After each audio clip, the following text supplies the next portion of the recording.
बात करते हैं बाजार की, तो बाजार में आज लगातार तीसरे सत्र में गिरावट आई।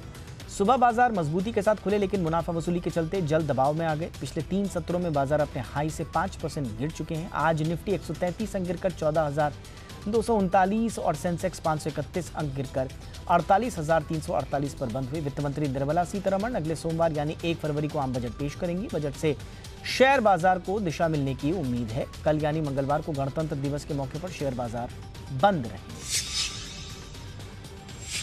आरबीआई ने 100 रुपए, 10 रुपए और 5 रुपए के पुराने सीरीज के नोट बंद होने की खबरों का खंडन किया। आरबीआई ने एक ट्वीट कर कहा कि इस बारे में कोई फैसला नहीं किया गया है और ये खबरें पूरी तरह से बेबुनियाद हैं। आरबीआई ने यह भी कहा कि पहले की तरह 100 रुपए, 10 रुपए, 5 रुपए के पुराने सीरीज के नोट चलते रहेंगे। दरअसल सोशल मीडिया पर खबरें वायरल थी कि आरबीआई 100 रुपए, 10 रुपए और 5 रुपए के पुराने सीरीज के नोट बंद करने वाला है। आरबीआई ने उन्हीं खबरों का खंडन किया है। यस बैंक के फाउंडर राणा कपूर की मुश्किलें कम नहीं हो रही हैं। आज बॉम्बे हाई कोर्ट ने उनकी जमानत याचिका खारिज कर दी है। हाई कोर्ट ने पिछले साल जुलाई में भी जमानत याचिका खारिज की थी। अभी वे नवी मुंबई के तालोजा जेल में बंद हैं। सूत्रों के मुताबिक राणा कपूर अपनी बीमारी का हवाला देते हुए हाई कोर्ट में जमानत याचिका लगाई थी। ईडी ने कोर्ट में कहा कि अगर कपूर को जमानत दी जाती है तो वो अपनी संपत्ति बेच सकते हैं। इससे घोटाले की रकम निकालना मुश्किल हो जाएगा।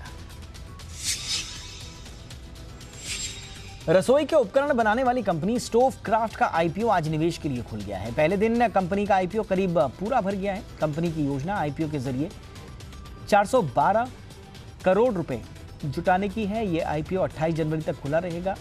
स्टोव क्राफ्ट के आईपीओ के लिए प्राइस बैंड 384 से 385 रुपए प्रति शेयर तय किया गया है। इसमें 95 करोड़ फ्रेश शेयर जारी किए जाएंगे। जी बिजनेस के मैनेजिंग एडिटर अनिल सिंघवी ने सिर्फ ज्यादा जोखिम लेने वाले एग्रेसिव इन्वेस्टर्स को पैसा लगाने की सलाह दी है। आधार हाउसिंग फाइनेंस 7,300 करोड़ रुपए का आईपीओ लाने की योजना बना रही है और ये एसबीआई कार्ड्स के बाद किसी फाइनेंस कंपनी का देश का सबसे बड़ा इश्यू होगा। इस कंपनी में ब्लैकस्टोन की 98.7% हिस्सेदारी है। वो आईपीओ के जरिए अपनी हिस्सेदारी घटाकर 30% करना चाहती है। साल 2019 में ब्लैकस्टोन ने संकट से गुजर रहे वाधवान ग्रुप से 2200 करोड़ रुपए में आधार हाउसिंग को खरीदा था। मामले से जुड़े लोगों ने बताया कि ब्लैकस्टोन को इस निवेश से 2 साल में 4 गुनी कमाई होने की उम्मीद है। 1 फरवरी को आने वाले आम बजट में वित्त मंत्री खिलौना इंडस्ट्री के लिए नई पॉलिसी का ऐलान कर सकती हैं। सूत्रों के मुताबिक इस पॉलिसी में घरेलू मैन्युफैक्चरिंग बढ़ाने और स्टार्टअप्स को लुभाने पर फोकस रह सकता है। सूत्रों के मुताबिक अंतर्राष्ट्रीय खिलौना बाजार में भारत की कम हिस्सेदारी है। ग्लोबल डिमांड में भारत की 0.5% से भी कम हिस्सेदारी है। ऐसे में इस सेगमेंट में अत्यधिक संभावनाएं हैं। इसके अलावा इस सेक्टर में R&D और खिलौनों के डिजाइन सेंटर को प्रमोशन पर विचार किया जा सकता है। बजट में इसको लेकर भी ऐलान हो सकते हैं।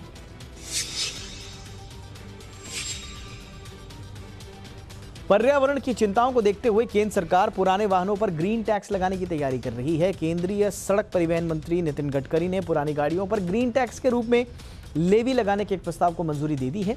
इस प्रस्ताव को परामर्श के लिए राज्यों को भेजा जाएगा। इसके बाद इसे औपचारिक रूप से नोटिफाई किया जाएगा। सड़क परिवहन मंत्रालय के अनुसार 8 साल से पुरानी ट्रांसपोर्ट गाड़ियों पर फिटनेस सर्टिफिकेट के रिन्यूअल के समय रोड टैक्स का 10 से 25% की दर से ग्रीन टैक्स चार्ज किया जा सकता है।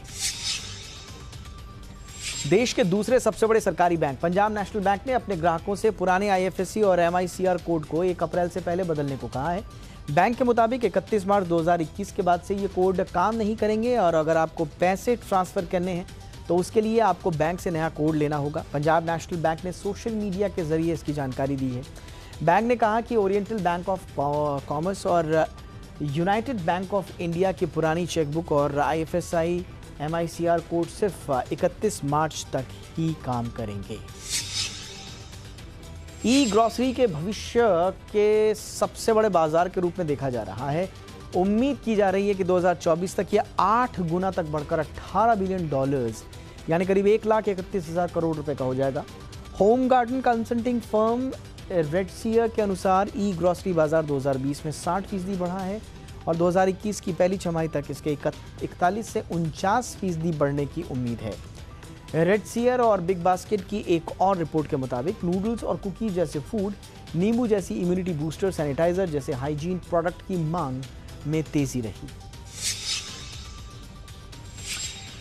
किया मोटर्स ने भारत में केवल 17 महीने के भीतर 2 लाख गाड़ियों की होलसेल घरेलू बिक्री का आंकड़ा पार कर लिया है। जुलाई 2020 तक कंपनी 1 लाख गाड़ियां बेच चुकी थी। इसके बाद केवल 6 महीने के रिकॉर्ड वक्त में किया मोटर्स ने और 1 लाख कारों की बिक्री की है। किया मोटर्स भारत में सेल्टोस, सोनेट और कार्निवल की बिक्री करती है। किया मोटर्स की भारत में कुल बिक्री में लगभग 60% हिस्सेदारी किया सेल्टोस और सोनेट के GTX वेरिएंट्स के ऊपर के टॉप एंड वेरिएंट्स और कार्निवल के लिमोजिन वेरिएंट की।